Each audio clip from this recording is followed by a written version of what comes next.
Magandang araw o gabi po sa inyo. Ako po si Samuel, tubong San Roque. Isang maliit na baryo sa gilid ng bundok na matatagpuan sa bahaging Luzon. Matagal ko na pong gustong ibahagi ang karanasan ko, pero ngayon lang ako nagkaroon ng lakas ng loob. Hindi ko alam kung matatakot o maaawa ko, pero totoo lahat ng ito. Tungkol ito sa isang panahon ng buhay ko, noong taong 1984, na halos ikasira ng aking pag-iisip. Panahon yun na natuklasan kong hindi pala ako ordinaryong tao. Isa pala akong aswang, ngunit natutong manggamot dahil sa isang albularyong nagligtas sa akin. Noong panahong yun, 18 taong gulang pa lang ako. Namuhay kami ng simple kasama si Nanay Mila at ang nakababatang kapatid kong si Jonas. Wala na kaming tatay. Bata pa lang ako nang napatay siya ng mga lasing sa kabilang baryo. Si Nanay nagtitinda ng gulay sa palengke sa bayan. Ako naman, tumutulong sa bukid ni Mang Turing, kapitbahay namin. Tahimik lang ang buhay namin noon, hanggang sa isang gabi na nabago ang lahat. Hating gabi na yon, kagagaling ko lang noon sa bayan dahil naghatid ako ng mga gulay. Madilim ang daan pa uwi. Tanging ilaw ng gasera ang dala ko. Tahimik ang paligid, tanging mga kuliglig at huni ng tuko ang maririnig. Habang naglalakad ako sa isang putik, may naramdaman akong malamig na simoy ng hangin, parang galing sa likod ko. Paglingon ko, wala naman, pero ilang hakbang pa, narinig ko ang mga yabag na mabibigat, parang may sumusunod sa akin. "Sino yan? Mang Turing, kayo po ba yan?" Ang mga yabag mas lumapit. Tumakbo ako, pero pagdating ko sa tapat ng malaking punong balete sa kanto ng baryo, bigla kong naramdaman na parang may malamig na kamay na humawak sa batok ko. At doon bigla akong nahilo. Tumigil ang paligid at bago ako mawalan ng malay, may narinig akong mahinang tinig, parang boses ng matanda. "Hindi ka dapat matakot, Samuel," sabi niya. Pagmulat ko, umaga na. Nasa higaan ako, nanginginig at punong-puno ng galos ang katawan ko. Si Nanay umiiyak habang pinupunasan ng pawis ko. Sabi niya, nakita daw nila akong nakahandusay sa tapat ng bahay ni Mang Turing. Duguan at malamig pa ang katawan. Akala nila patay na ako. Lumipas ang 3 araw bago ako muling nakalabas ng bahay. Pero mula noon, may kakaibang nangyari sa akin. Hindi ako nagugutom sa araw, pero tuwing gabi o hating gabi, nagigising ako na parang gutom na gutom. Hindi ko alam kung bakit, pero ang mga hayop sa paligid, lalo na ang manok at baboy, parang natatakot sa akin. Minsan dumaan ako sa harap ng bahay ni Mang Lando. Nakita ko nga, nagwawala ang aso niya. Parang nagalit na galit. Hindi ako lumapit, pero ang mga mata ng aso nakatutok lang sa akin, nanginginig. Isang gabi, hindi ko napigilan. Nagising ako, nagutom na gutom.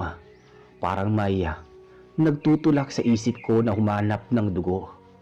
Kinuha ko ang lampara at lumabas ng bahay. Hindi ko alam kung saan ako pupunta, pero dinala ako ng mga paa ko sa likod ng bukid. Madilim. Doon walang tao, tanging liwanag ng buwan lang. At doon nakita ko, may kalabaw na nakatali sa punong nyug. Parang alam na alam ang gagawin. Hindi ko na napigilan ang sarili ko. Lumapit ako at sa di ko mapaliwanag na paraan, bigla kong nakaramdam ng matinding lakas. Ang mga ngipin ko parang tumalim, at bago ko pa maisip, nakagat ko na ang leeg ng hayop. Nang matapos ako, nagulat ako sa sarili ko. Puno ng dugo ang kamay ko. Gusto kong magsuka, pero pinakiramdaman ko ang busog ko. Kinabukasan, kumalat sa baryo na may nilalang daw na kumakain ng mga alaga sa gabi. May nagsabing aswang daw, at doon ko lang napagtanto kung ano ako. Sinubukan kong itago ang sarili ko. Hindi ako lumabas tuwing gabi. Hindi na rin ako sumasama sa mga kasamahan ko sa bukid. Pero kahit anong iwas ko, nararamdaman kong unti-unti akong nag-iiba. Ang balat ko namumutla. Ang mga mata ko minsan nagiging pula kapag nagagalit ako. At kapag naaamoy ko ang dugo, parang nawawala ako sa sarili. Hanggang isang gabi, may kumatok sa bahay namin. Isang matandang lalaki, nakaputing kamisita, at may dalang supot na may mga dahon at ugat. Matandang lalaki. Ako si Mang Doroteo. Albularyo ako mula sa kabilang baryo. May nakarating sa akin tungkol sa iyo, iho.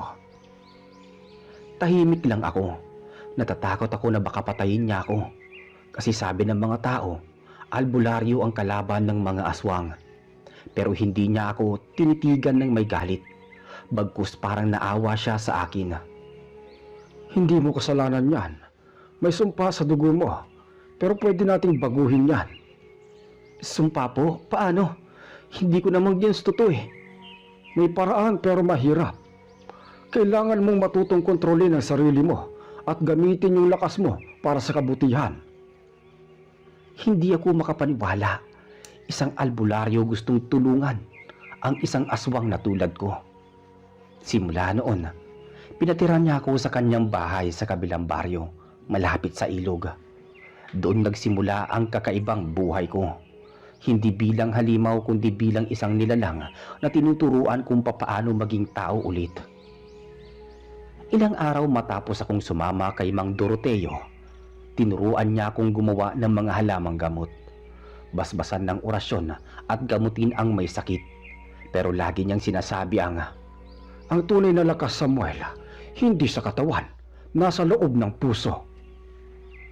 Hindi ko kaagad naintindihan. Pero habang tumatagal, nakikita kong totoo ang sinasabi niya. Sa tuwing may dumadating na pasyente, pinapagamit niya ako ng kapangyarihan ko, hindi para manakit kundi para makaramdam ng sakit ng iba, at ito ay gamutin. Isang gabi habang nagpapahinga kami sa ilalim ng kubo, nagtanong ako, Mang Doroteo, bakit niyo po ako tinutulungan? Aswang ako. Dahil minsan ako rin, halos naging isa sa inyo. Napatingin ako sa kanya. Hindi na siya nagsalita pa pero simula noon, mas naging mahigpit ang pagtuturo niya sa akin. Parang alam niyang may darating na pagsubok. At dumating nga iyon. Isang gabi, may tumawag sa amin mula sa kabilang baryo. Isang buntis daw ang sinapian ng masamang espiritu. Si Mang Doroteo, sinamahan ako. Pagdating namin sa bahay, malamig ang hangin at lahat ng tao takot. Ang babae nakahiga, umiiyak at biglang sumisigaw ng mga salitang hindi maintindihan. Samuel, lapit ka. Gamitin mo ang lakas mo, huwag kang matakot. Lumapit ako pero pagtingin ko sa mata ng babae, may nakita kong anino. Itim, kumikilos parang usok. At sa loob ng utak ko may boses na nagsasabi ng, "Sumama ka sa amin, Samuel." Nanginig ako, pero bago pa ako makagalaw, biglang sumigaw si Mang Doroteo. Labanan mo! Huwag mong hayaang lamunin ka! Pagmulat ko, hawak ko na ang kamay ng babae at nararamdaman kong parang may humihigop ng hangin sa paligid. Nawala ang boses at pagtingin ko maayos na ulit ang buntis. Yan yon, Samuel. Kaya mong gamutin kahit ang mga sinasapian. Hindi mo kailangan maging halimaw. At doon ko na naranasan kung ano ang pakiramdam ng isang nilalang na bagamat may dilim sa kalooban, kaya pa rin gumawa ng kabutihan. Pero hindi pa roon natatapos. Noong sumunod na buwan, may dumating na mga taga-baryo. May dala silang sibat at itak. Sabi nila, ako daw ang kumakain ng mga hayop sa paligid. Tinuro nila ako sa harap ni Mang Doroteo. At sa gabing yun, may nangyaring hindi ko makakalimutan habang buhay. Mga 8:00 ng gabi, nang may marinig kaming malalakas na sigawan sa labas ng bahay. May mga dalang sulu at sibat ang mga tao. Naririnig ko pa ang sigaw ng mga babae at bata sa labas. "Ilabas niyo yung aswang na iyan na tinatago ninyo, Mang Doroteo." Kinain na naman ang mga alaga namin kagabi. Hanggat di namin nakikita yung binata mo, hindi kami aalis dito. Nang marinig ko yun, nanginig ang mga kamay ko.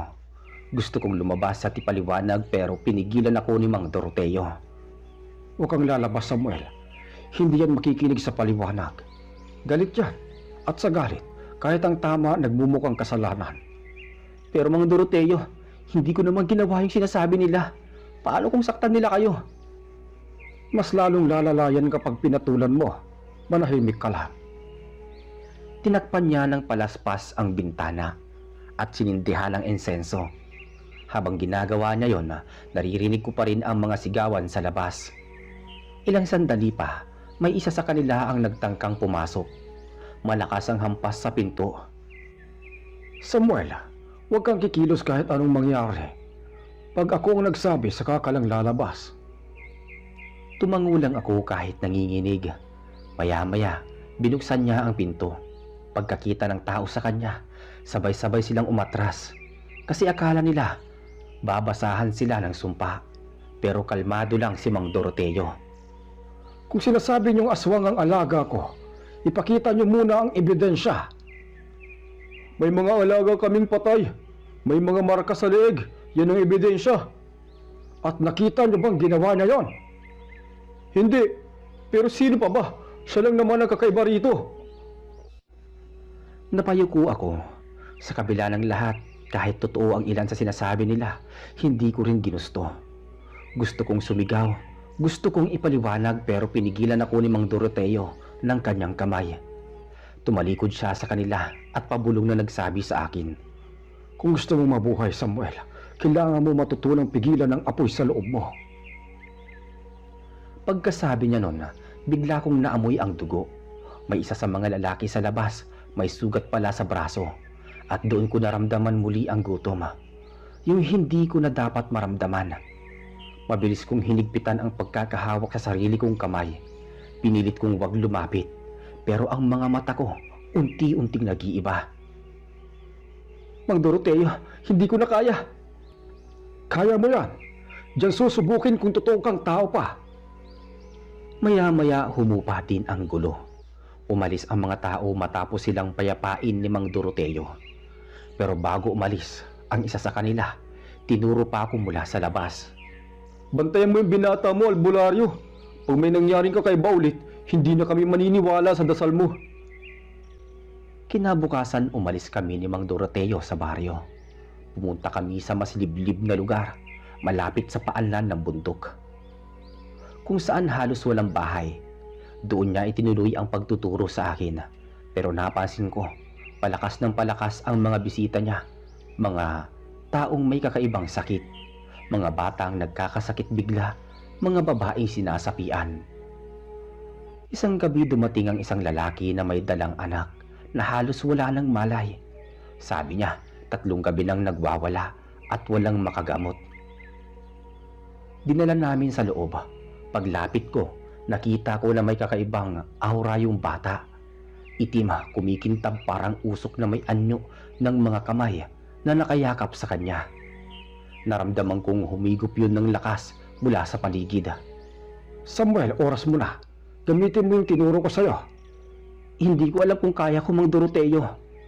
Hindi mo kailangan maniwala sa sarili mo. Maniwala ka sa kabutihan mo. Tumayo ako sa tabi ng bata. Inilagay ang kamay ko sa noo niya at pumikit. Parang may malamig na hangin na dumaloy sa katawan ko. At sa loob ng isip ko narinig ko na naman yung mga boses na, "Halina kayo, Samuel." Pero bago ako tuluyang lamunin ng dilim, nakarinig ako ng tinig ni Mang Doroteo, malakas at matatag. Sa ngalan ng Diyos na buhay, itaboy mo ang kadiliman. Nanginig ako habang sinisigaw ko rin ang orasyon na itinuro niya, hanggang sa maramdaman kong may mainit na dumaloy mula sa dibdib ko papunta sa kamay ko. At nang dumilat ako, wala na yung anino. Ang bata huminga ulit at nakangiti ang ama. "Salamat ho, Mang Doroteo. Salamat din sa'yo, binata." Huwag mong pasalamatan kami. Pasalamatan mo ang may kapal. Siya ang tunay na gumaling dyan. Pag-alis nila, napaupo ako sa gilid ng banig. Sobrang pagod pero magaan sa pakiramdam. Hindi ko alam kung anong klaseng kapangyarihan yun, pero hindi na yung gutom na dugo ang gumagalaw sa akin. Parang liwanag. Lumipas sa mga buwan. Sa bawat araw natututo akong gamitin ang kakayahan ko sa tama. Minsan ginagamit ni Mang Doroteo ang pandama ko para hanapin ang masamang espiritu sa paligid.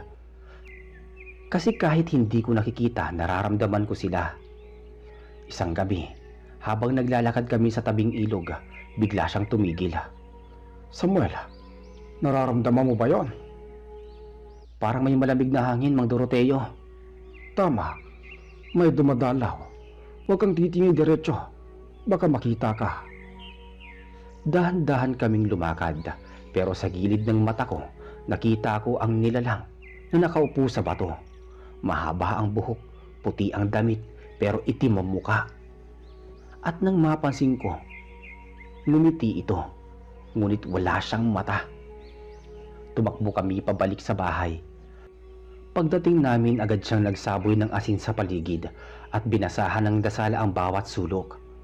Hindi ordinaryong kaluluwa yon. Isa yung tagapamagitan ng dilim. Hinahanap ka, Samuel.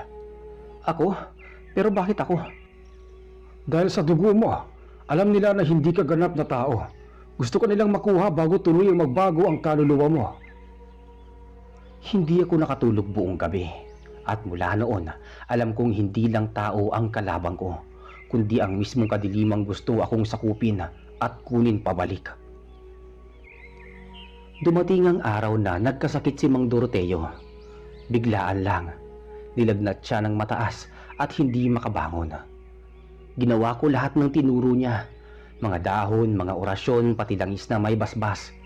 Pero kahit anong gawin ko, hindi siya gumagaling. Hanggang isang gabi, tinawag niya ako.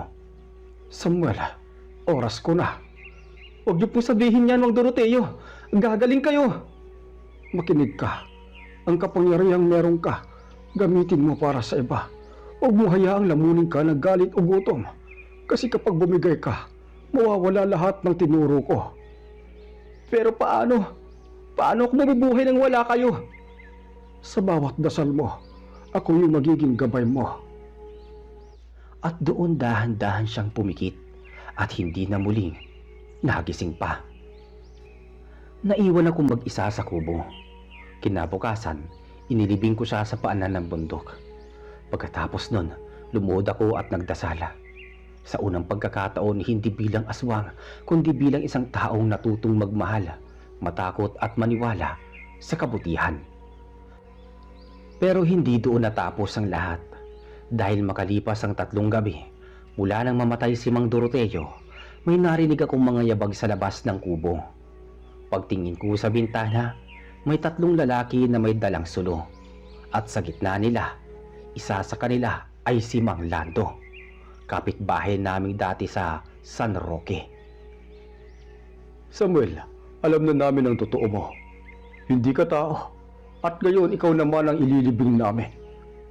At doon, nagsimula ang pinakamadilim na gabi. Gabing naranasan ko sa buong buhay ko. Gabi na naman yun, tahimik ang paligid. Tanging mga kuliglig lang ang maririnig sa gubat. Pero sa gitna ng dilim, nandoon ang 3 lalaking may dalang sulo.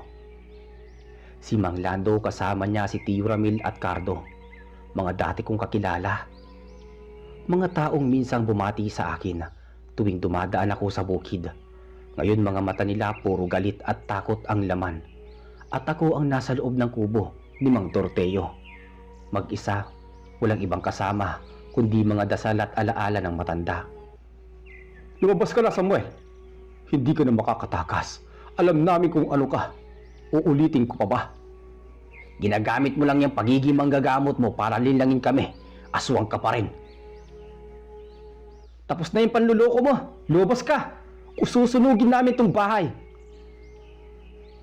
Nanginig ang katawan ko. Hindi dahil sa takot, kundi dahil sa nararamdaman kong muli ang gutom na matagal ko nang pinipigilan. Parang muling nabuhay sa loob ko yung halimaw na itinuro ni Mang Doroteo na dapat kong pigilan. Ngunit kasabay ng kaba, bumalik din sa isip ko ang mga salita niya na ang tunay na lakas sa pagpipigil sa sarili. Huminga ko ng malalim. Kinuha ko ang maliit na botelya ng banahaw na itinuro niyang gamitin pang taboy sa masamang espiritu. Nilagay ko yun sa palad ko at nagdasal. Pagkatapos, marahang kong binuksan ang pinto. Paglabas ko, tumigil sandali ang tatlo. Siguro hindi nila inaasahang lalabas ako ng walang laban. Tumama ang ilaw ng sulo sa mukha ko at alam kong nakikita nila na iba na ako. Pumayat, maputla at may mapulang mga mata, pero hindi ako nagpakita ng galit. Mang Lando, hindi ko kayo kalaban. Tumahimik ka. May nakita kaming kalabaw na patay kagabi at may mga bakas sa lupa na galing dito sa gubat. Sino pa ba ang gagawa nun kundi ikaw? Hindi ako yun. Matagal ko nang nilabanang yung sumpa na yan. Tinulungan ako ni Mang Doroteo. Walang kwenta yung mga palusot mo. Manggagamot daw pero halimaw naman. Aswang pa rin yan. Sabi naman ni Ramila. Itinaas ni Cardo ang sibat. Mabilis itinutok niya sa akin ngunit bago pa ako makagalaw, naramdaman ko na ang malakas na hampas ng hangin.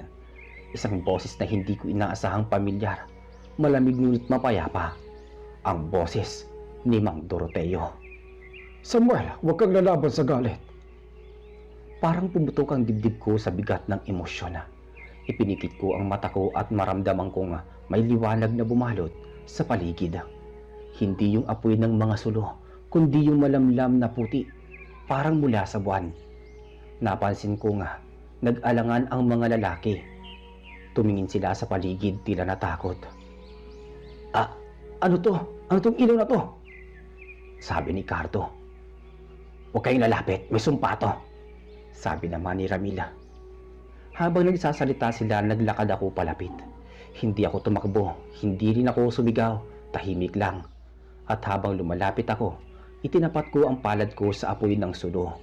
Ang apoy, dahan-dahang namatay. Hindi ko kayo sasaktan, pero kung patuloy kayo magpapaikot sa galit ninyo, kayo din ang malulunod sa takot. Pagkasabi ko noon, may narinig kaming kaluskos mula sa likod ng mga puno.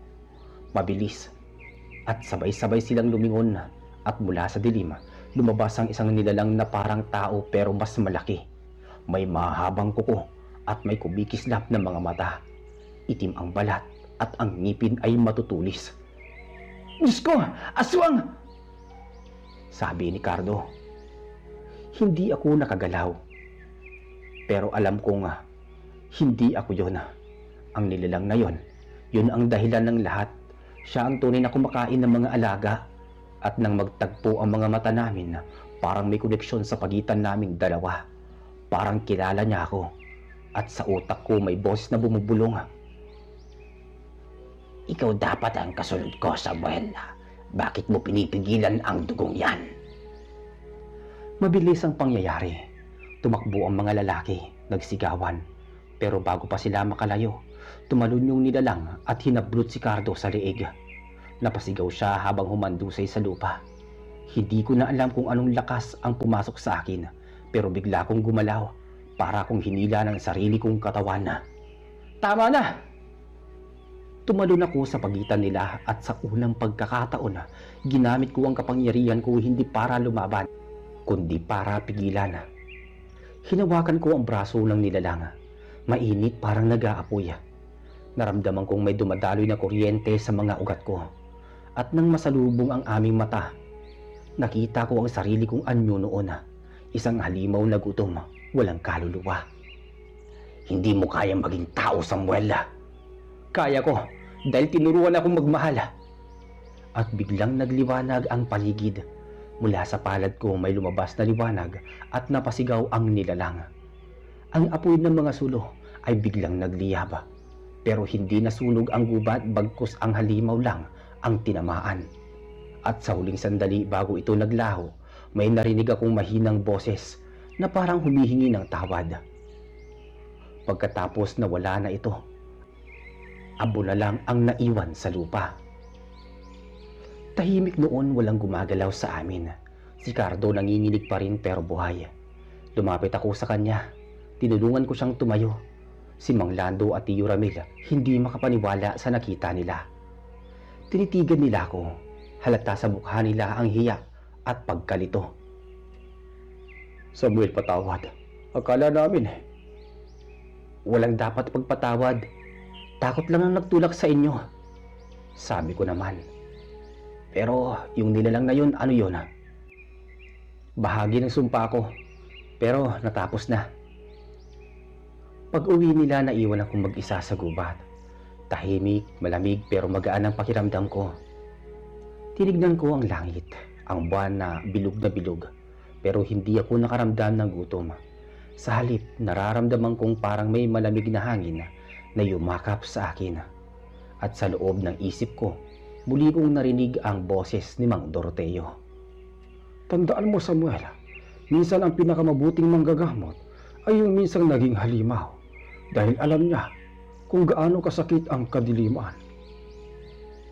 Lumipas ang bawat mga buwan. Bumalik ako sa San Roque. Tahimik na ang baryo. Wala nang mga patay na hayop. Wala nang sigawan tuwing gabi. Nagpatayo ako ng maliit na kubo sa tabi ng ilog. At doon ko tinuloy ang natutunan ko kay Mang Doroteo. Mga tao natutong magtiwala ulit sa akin. Minsan pumupunta sila para magpagamot. Hindi nila alam na ang gumagamot sa kanila ay isang nilalang na minsan nilang kinatakutan. Pero yun ang gusto kong mangyari. Tahimik, mapayapa, at habang nakatingin ako sa tubig ng ilog, nakikita ko pa rin ang sarili kong refleksyon. Hindi na aswang, hindi na rin ganap na tao, pero isang nilalang na natutong pumili ng kabutihan. Ngayon si Reggie, taon nang lumipas. Marami na rin akong natutunan, pero tuwing dumidilim ang gabi, minsan pa rin akong nakakaramdam ng lamig sa batok, na parang may nakamasid at sa bawat hampas ng hangin ay naririnig pa rin akong pamilyar na tinig. At doon, alam kong may kasunod pa dahil minsan, kahit gaano kalalim ang pagbabago, ang sumpa ng dugo ay hindi basta-basta nawawala. At kung minsan, kapag napapatingin ako sa langit sa kalagitnaan ng gabi, nakikita kong parang may liwanag na kumikislap sa may gubat. Pero sa ngayon, tahimik ang gabi. Ako si Samuel, dating binatang tinuruan ng albularyo, at ngayon manggagamot ng mga nilalang at tao. Ang sumpa ko naging gamot, ang dilim ko naging liwanag. At dito na po natatapos ang kwento. Maraming salamat sa pakikinig.